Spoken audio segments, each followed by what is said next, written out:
Guys, this channel is changing, and I honestly need to explain why. I've been stuck.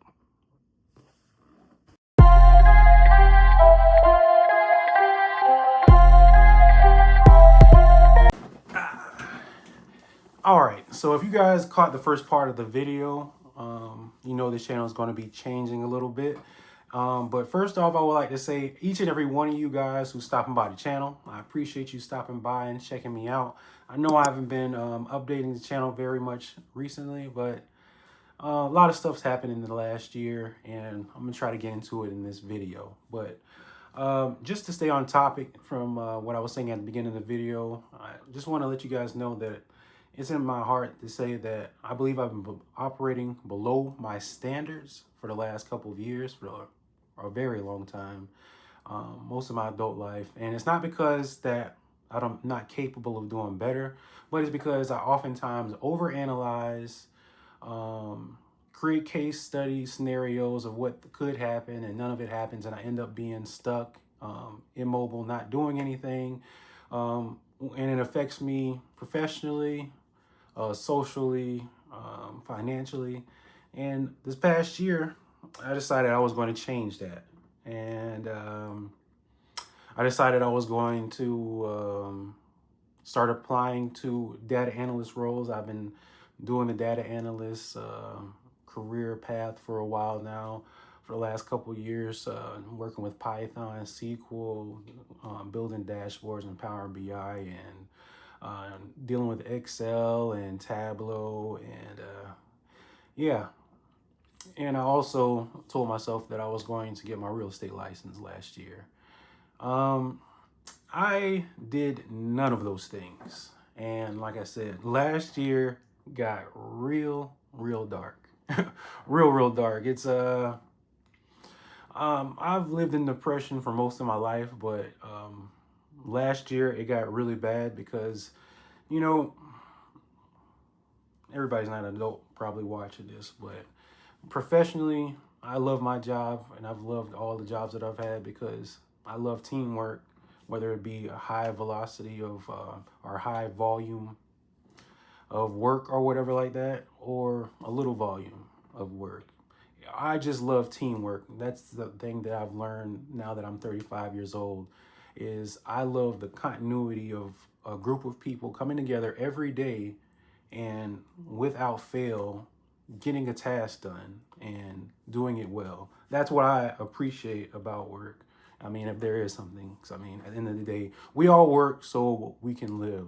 It's not something that we actually want to do, but I definitely appreciate that part of it.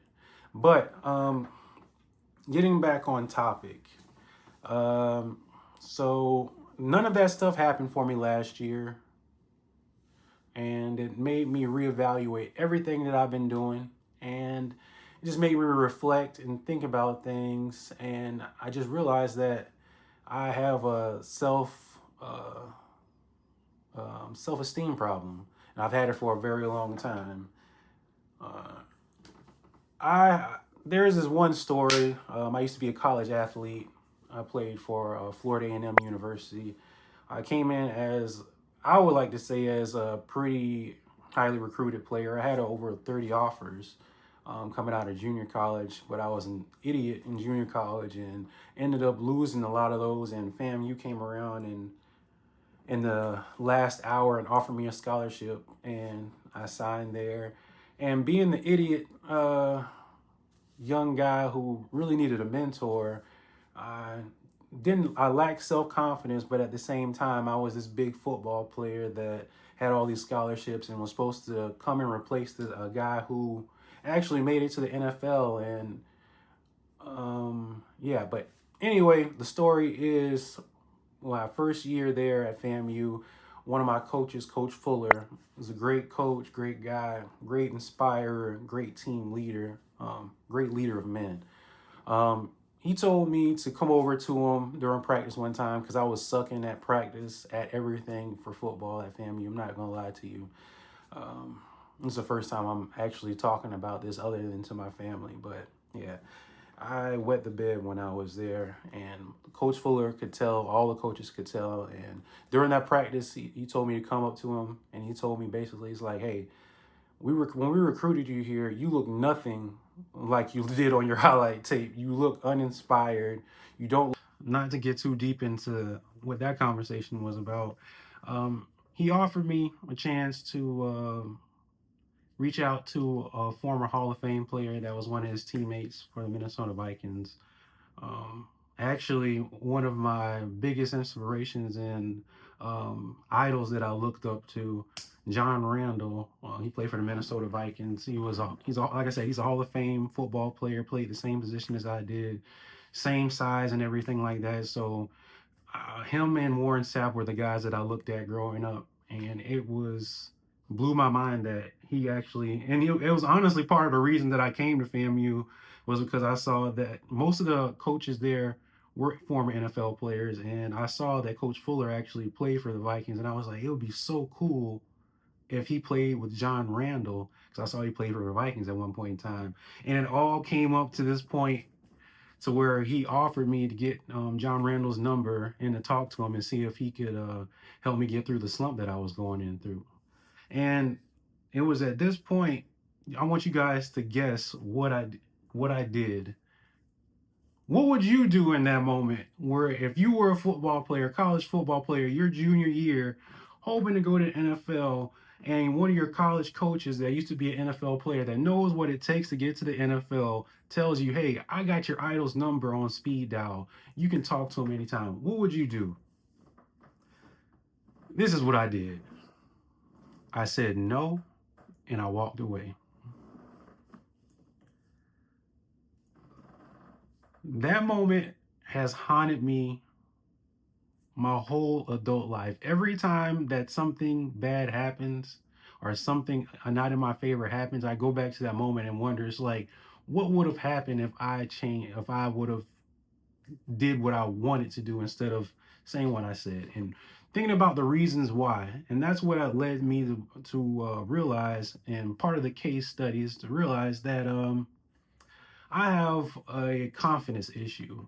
A lot of times in my life where I had situations like that, because I've had a lot of great opportunities like that, and I'm I'm blessed to be in the situation that I'm in, but I could have been a lot of different places. But it was because of me always putting everybody else ahead of myself, never thinking enough of myself, and now I'm in a position to where I can't control anything in my life, or don't feel like I can control anything in my life.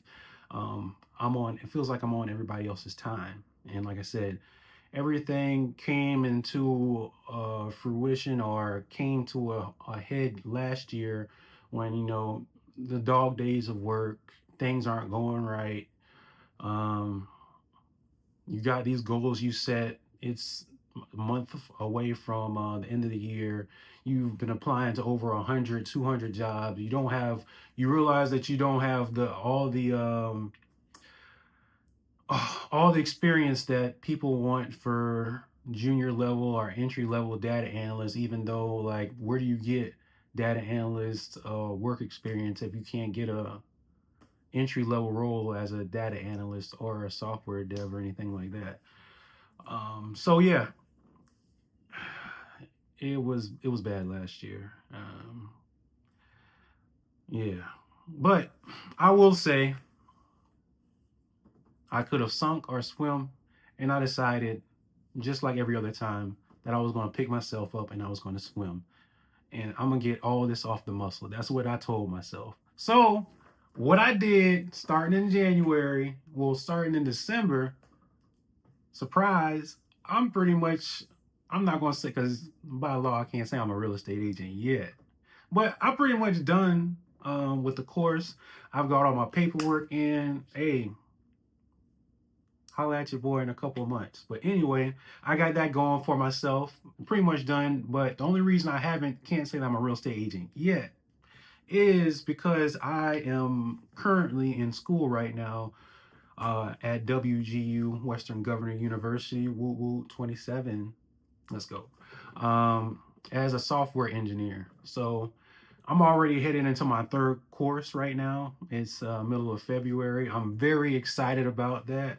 Um, so, like I said, I decided I was going to change my life around and put things into my own hands now. So every waking moment, I'm doing something to move my life forward. We'll be posting on here about my journey, where I'm at currently, where my mind is, because there's a lot of stuff that I haven't talked about on this channel or that happened last year that I might let you guys in on. But yeah, basically, I'm turning this channel into my diary to myself and to any and be an inspiration to anybody else who decided that they've had enough. They want to get their time back. They want to get their mind back. They want to get their health back, and they want to control what they can do. I mean, what they do with their life. That's what I'm set for.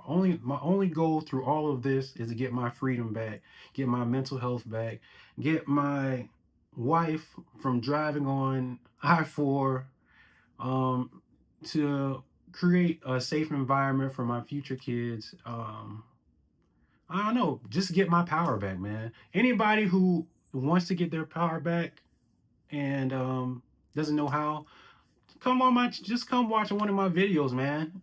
Get inspired. You don't have to do the things that I'm doing, but hey, I am always somebody who wants to empower others who feel like they're just kicking up water and not moving anywhere.